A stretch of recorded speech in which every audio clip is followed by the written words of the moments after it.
Hello and welcome to what we now know about strategy implementation. This is one of a series of 6 webinars held live and then recorded to celebrate my 25 years of research into how pharma and medtech companies compete in our complex changing market. My name is Brian Smith and I've worked in our fascinating industry since 1978. I began my career as a research chemist before moving into marketing and strategy. Then, after 20 years in the industry, I became an academic, researching why some companies are better than others at strategizing and adapting to our changing market environment. I've written 8 books and 400 articles about strategy in our exceptional industry. I've now condensed that work into this series of 6 short videos. This video is about the differences between those firms that implement strategy well and those that don't. It's written for busy people, so I've kept it short. But at the end of this video, I'll tell you how to get free copies of my published research. Most of the slides in this video have this simple format. On the left, I'll describe what I've found in most companies. On the right, what I've seen in the best companies. So you can think of each slide as a practical suggestion to improve strategy implementation in your company. Strategy is your set of decisions about how to allocate your resources to achieve your goals, and implementation is the execution of those decisions. Strong implementation is when your effort and resources are applied as you agreed. Weak implementation is when your effort and resources are not applied as you agreed. Some firms implement well, others don't. I've spent 25 years researching why this is, and here are my 5 most important discoveries about strategy implementation in pharma and medtech. My first discovery is that weak implementation is more common than strong implementation. In many companies, what happens on the ground differs significantly from what was agreed. This weak implementation is the implicit result of many small, unspoken and unauthorized choices by implementers. By contrast, strong implementers only diverge from the agreed strategy by making explicit, transparent decisions to do so.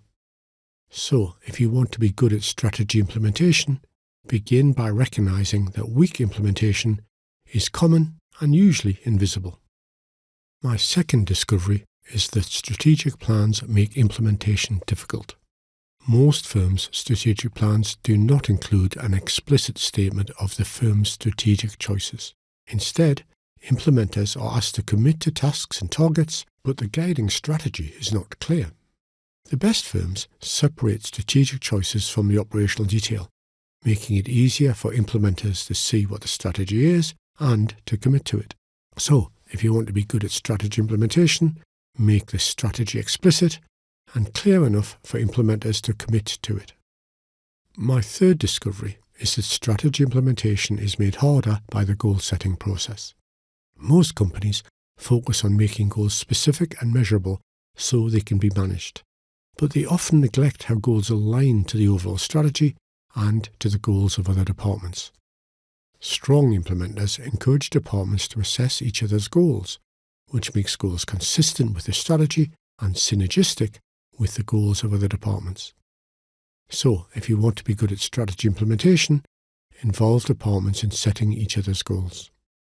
My fourth discovery is that strategy implementation depends on expectancy. Most companies manage implementation with incentives and sanctions, which doesn't work very well for highly skilled knowledge workers. By contrast, the best implementers create expectancy, the belief that each implementer can achieve their own goals and that achievement will be well rewarded. In practice, this means focusing on competency training and fairness when managing rewards.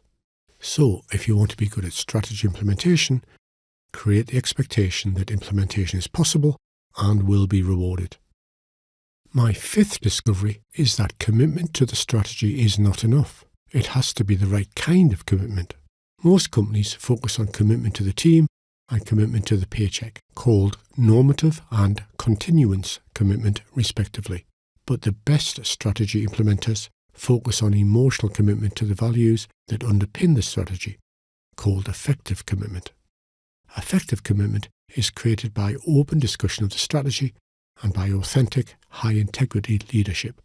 So if you want to be good at strategy implementation, build the effective commitment of your implementers. These research findings lead to 5 important practical take-home lessons about implementation.